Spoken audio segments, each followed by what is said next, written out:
মুক্তার হয়ে কথা বলা এবার অখিলেশকে বাড়ির সবার সামনে উচিত শিক্ষা দিয়ে দিল সেই ঋতুজা। হ্যাঁ বন্ধুরা, এমনটা হতে চলেছে আজকের পর্বে। বিস্তারিত জানতে ভিডিওটিতে লাইক দিয়ে চ্যানেলটিকে সাবস্ক্রাইব করে পুরো ভিডিওটি তোমরা দেখতে থাকো। গল্পের শুরুতে আমরা দেখতে পারবো কম্পাসের কাছে এসে বড় বৌদি বলতে লাগলো, এই কম্পাস, তোকে নিজে যেতে হবে, সবাই তোর জন্য অপেক্ষা করতে আছে, তোর জন্য সবাই না সালিশি সভা ডেকে নিচে বসে আছে, তোকে এক্ষুনি যেতে হবে। কম্পাস তখন বলতে লাগলো, আমি তো এক্ষুনি কলেজে যাব। তখন বলতে লাগলো, আগে নিচে চল, তারপর কলেজ যাবি। আর নিচে গিয়ে না একদম রাগারাগি করবি না। তুই যে সাথে যেটা হয়েছে সবটা বলবি। আর তুই মাহিকে কোথায় পেয়েছিস সবটা বলবি। একদম রাগারাগি করবি না। তখন কম্পাস বলতে লাগলো, কেন আমি টেনশন করব আর আমি রাগারাগি করব? যেটা হয়নি সেটা নিয়ে। অন্যদিকে দেখা যায় মাহিকে নিয়ে সবাই নিচে বসে আছে। আর তখনই বিহান বলতে লাগলো, ও কিছু বুঝতে পারছি না আমি। আমি একদিন বাড়িতে ছিলাম না, তার মাঝে এমন কাণ্ড ঘটিয়ে বসেছি। কেন যে এসব করে সেটা না বুঝতে পারছি না।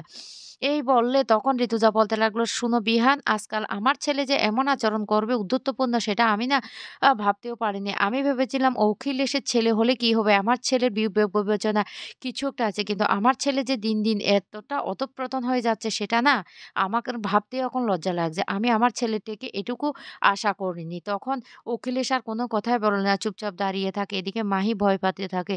আর তখনই ঋতুজা বলতে লাগলো, আচ্ছা মাহি, কি হয়েছিল সত্যি করে সবটা বলো তো? তুমি যে বলেছিলে তুমি তোমার ফ্রেন্ডের সাথে দেখা করতে গিয়েছিলে। আসলে তো তোমার যে ফ্রেন্ডের বার্থডের কথা বলেছিলে তার জন্মদিনটাই নেই। তুমি মিথ্যে কথা কেন বলেছিলে? মাহি তখন বলতে লাগলো, "কি করব জেম্মা? বলো, আমি না তোমাকে সবসময় ভয় পাই। সেইজন্য আমি তোমাকে কিচ্ছু সত্যি বলে যেতে পারিনি। তাই আমি তোমাকে মিথ্যে কথাটা বলেছি। আর বিশ্বাস করো, আমার যে এখন নতুন ফ্রেন্ডরা হয়েছে তারা না খুব ভালো। আমি ওখানে গিয়েছিলাম।" তখন অম্পাস বড় বৌদি সহ নিচে চলে আসে। আর এসে বলতে লাগলো, "বাহ! বানিয়ে তো দারুণ মিথ্যে কথা বলতে শিখে গেছিস।" মাহি তখন বলতে লাগলো, "এই একদম বাজে কথা বলবি না। একদম বাজে কথা বলবি না।" তখনই বিহান বলতে লাগলো, "আচ্ছা মাহি, কালকে পর্যন্ত তো তোর কোনো হুঁশ ছিল না। তাহলে এত কিছু যে হয়েছে তুই সবকিছু কি করে মনে রাখতে পারলি?" তখন মাহি কোনো কথাই বলে না। এদিকে অখিলেশবাবু রেগে গিয়ে ঋতুজাকে বলতে লাগলো, "শোনো ঋতুজা, তুমি কেন মাহির সাথে এভাবে মাহিকে রেগে কথা বলছো? মাহি মেয়েটা এমনিতে তোমাকে ভয় পায়। ওর উপর এত রাগ দেখানোর কি হয়েছে? কম্পাসকে তো ঠিক তুমি সেই বাঁচিয়ে নাও। কম্পাস যেটাই করে।" তখন এই কথাটা বলতে মুক্তা তখন বলতে লাগলো, "ছেড়ে দাও, ছেড়ে দাও। কম্পাসের ক্ষেত্রে হলে না আজকে সবকিছু ও ঋতু মেনে নিত। কিন্তু মাহির হয়েছে তো সেইজন্য ঋতু সেটা মানতে পারছে না। কম্পাসকে তো সবসময় নিজেই আড়াল করার চেষ্টা করে।" তখন কম্পাস কোনো কথাই বলে না। মাহি তখন বলতে লাগলো, "জানো, আমি না একা যাইনি। সেই রেস্টুরেন্টে আমাকে কম্পাস নিয়ে গেছে। কম্পাস আমার সাথে ছিল।" কম্পাস তখন বলতে লাগলো, "কি?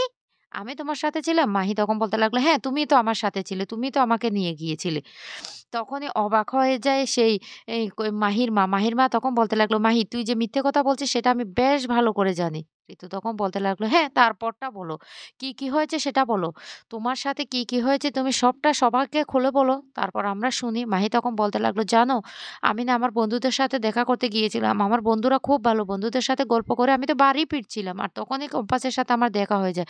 কম্পাস তখন আমাকে জিজ্ঞাসা করছিল আমি এখানে কি করছি? আমি বলেছি আমি বন্ধুদের সাথে দেখা করতে এসেছি, এখন বাড়ি ফিরে যাব। কিন্তু কম্পাস আমার কোনো কথাই শুনে না। কম্পাস আমাকে বলতে লাগলো যে, এ আমরা না একটা কফি শপে যাব। এ কথা বললে আমি কিছুতে রাজি হই না। তখন কম্পাস বলে উঠে, আমি নাকি ওর ননদ আর ও বৌদি। ও যদি কিছু ও বলে সেটা আমি না শুনি তাহলে ও আমাকে এমনভাবে ফাঁসিয়ে দেবে না?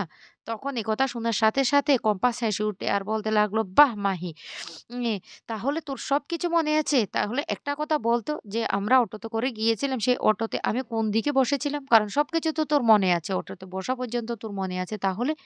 তখন মাহি ভয় পেয়ে যায় আর কিছু বলে না। এদিকে মোনালিসা তখন বলতে লাগলো, "মাহি বল।" তখন সেখানে মুক্তাও বলতে লাগলো, "মাহি বলো। সবাই তো তোমাকে বিশ্বাস করছে। তাহলে তুমি সত্যিটা বলো।" তখন বলতে লাগলো, "ও আমাকে একটা কফি শপে নিয়ে গেছে। আর সেখানে নিয়ে গিয়ে আমার হাতে কি যেন ইঞ্জেকশনের মতো পুশ করেছিল। তারপর থেকে তো আমি আর কিছু বুঝতে পারিনি। কি হয়েছে আমি কিছুই বলতে পারিনি। আমার মাথাটা ঘুরছিল, চোখে অন্ধকার দেখছিলাম। তারপর তো ও আমাকে বাড়ি নিয়ে এসেছে। কি হয়েছিল তারপরে আমি কিছুই জানি না।" তখন একথা বললে মোনালিসা তখন বলে উঠে, "দেখতে পেয়েছো? দেখতে পেয়েছো? আমার বান্ধবী না এতটা খারাপ না সেটা আমি বেশ ভালো করে জানি।" ঋতু তখন বলতে লাগলো, "ও তাই? ততদূর পর্যন্ত তোর মনে ছিল?" কম্পাস তখন হেসে বলতে লাগলো, তাহলে আমি তোমার হাতে একটা ইঞ্জেকশন ফোঁস করেছিলাম?" এই বলে হাসতে থাকে। বিহান তখন রেগে যায়। রেগে গিয়ে বলতে লাগলো, "দাঁড়া, দাঁড়া মাহি ১ মিনিট। তোর হাতে কিছু ফোঁস করেছে সেটা তুই এই তো আগে বলিসনি। আর দেখি তো তোর হাতে কি ফোঁস করা হয়েছে সেটাই তো দেখলে বুঝা যাবে।" এই বলে মাহির হাতটা দেখতে যায়। মাহি তখন কি বলবে কিছু বুঝতে পারছে না। তখন বিহান কাছে গিয়ে বলতে লাগলো, "মাহি এদিকে আয়। আমি দেখব। আমি তোর হাতটা ভালো করে দেখব।" কম্পাস তখন হেসে বলতে লাগলো, "কিরে কিছুই বলতে পারছিস না কেন? অটোতে আমি কোন দিকে ছিলাম, তোর কোন সাইডে ছিলাম তাহলে তো তোর সুবিধা হয়ে যায় যে তোর কোন হাতে ইনজেকশনটা আমি পুশ করেছিলাম। তাহলে তাহলে তো আর তোকে এত কষ্ট করে সেই ইনজেকশন এর যে পুশ করা হয়েছিল সেই হাতটা খুঁজতে হয় না?" মাহি তখন বলতে লাগলো, "বিশ্বাস করো আমার না কিছু মনে পড়ছে না। তারপর থেকে তো আমার সবকিছু গুলিয়ে গেছে।" যা শুনে তখন আ মাহির বাবা প্রচন্ড রেগে যায়। রেগে গিয়ে বলতে লাগলো, "ও তাই? ভালোই হয়েছে।" এদিকে বিহান তাড়াতাড়ি করে মাহির এ হাত ও হাত ২ হাতে খুঁজতে থাকে কিন্তু কোথাও খুঁজে পায় না। তখন মোনালিসা কথা ঘুরানোর জন্য বলতে লাগলো, "আরে বাবা এতক্ষণ পর্যন্ত সেই ইনজেকশনের সুইয়ের ঘাইটা কি থাকবে?" তখনই মুক্তা বলতে লাগলো, "একদম ঠিক কথা বলেছে মোনা। মোনা একদম ভুল কথা বলেনি। এতক্ষণ পর্যন্ত কি সুইয়ের ঘাইটা থাকবে?" তখনই কম্পাস বলতে লাগলো, "আরে বাবা তাহলে তো ডাক্তারের কাছে নিয়ে গেলে হয়। কারণ ওর গায়ে যেহেতু কেমিক্যাল ঢুকানো হয়েছে তার ইফেক্ট তো কিছুটা থাকবে। আর তোমরা তো খুব যুক্তিসম্পন্ন লোক। তোমরা শিক্ষিত। তোমরা তো এটা বুঝবে। তাহলে ওকে হাসপাতালে নিয়ে চলুন।" তখনই হঠাৎ করে মুক্তা বলতে লাগলো, "এতক্ষণ পর্যন্ত কি যে কেমিক্যালটা সেটার কি ইফেক্ট থাকবে? থাকবে না তো। ও ঘুমিয়েছে সারারাত গিয়েছে।" তখনই মাহির মা রেগে বলতে লাগলো, "শোন মাহি, কম্পাস যদি একবার প্রমাণিত করে দেয় যে তুই মিথ্যে বলছিস তাহলে কিন্তু আমি তোকে ছেড়ে কথা বলব না। আর যে যাই কিছু বলুক না কেন।"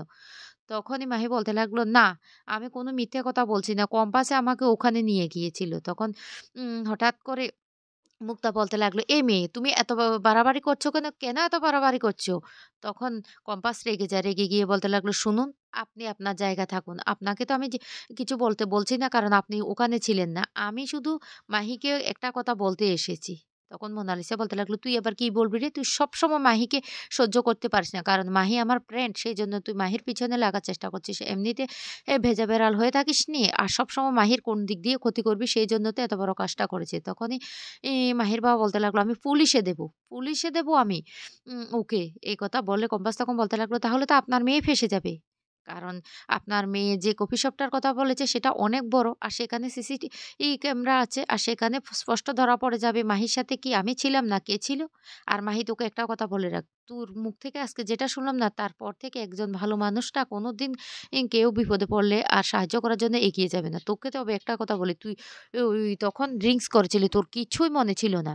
আর তখনই আবারও ঋতু কিছু বলা সে মুক্তা তখন কম্পাসকে কিছু বলার চেষ্টা করলে কম্পাস রেগে গিয়ে বলতে লাগলো, "খবরদার আপনি আমাদের মাঝখানে একদম কথা বলতে আসবেন না। আর মাহি তোকে একটা কথা বলে রাখি, তোর ফ্রেন্ডরা তোকে কোথায় যেন নিয়ে যাওয়ার প্ল্যান করেছিল। আমি স্পষ্ট শুনতে পেয়েছি তারা প্ল্যান করেছিল এক জায়গায় তোকে তুলে নিয়ে যাবে। কিন্তু তোর ভাগ্যি ভালো আমি সেখানে পৌঁছে গিয়েছিলাম তাই তোর কোনো ক্ষতি হয়নি। তবে তুই আবার বিপদে পড়বি। আর তখন না তুই কেঁদেও কুল পাবি না। তারপর দেখবি তুই আমার পায়ের কাছে এসে আমার পায়ে ক্ষমা চেয়ে বলবি, এই তুই অনেক বড় ভুল করেছিস।" এই বলে কম্পাস সেখান থেকে চলে যায়। তখন অখিলেশ বাবু প্রচন্ড রেগে যায় আর বলতে লাগলো, "আমি আমি ওই মেয়েটাকে ছেড়ে কথা বলব না। এই মেয়েটাই বাড়িতে থাকতে হলে তাহলে মুক্তার কথা শুনে ওকে চলতে হবে।" তখনই ঋতুজা রেগে যায়। রেগে রেগে গিয়ে বাড়ির সবার সামনে অখিলেশকে উচিত শিক্ষা দিয়ে দেয়। আর বিহান তখন অবাক হয়ে যায় তার বাবার এই কাণ্ডটা দেখে। মোনালিসা কিছু বলতে আসলে তখন সেখানে ঋতুজা মোনালিসাকে বলতে লাগলো, "খবরদার নিজের সীমার মধ্যে থাকবে। তুমি ওর ফ্রেন্ড, ফ্রেন্ড হয়ে থাকো। আর মুক্তা তোকে একটা কথা বলে রাখি, তুইও কিন্তু এবারে আশ্রিতা। মনে রাখিস কথা।"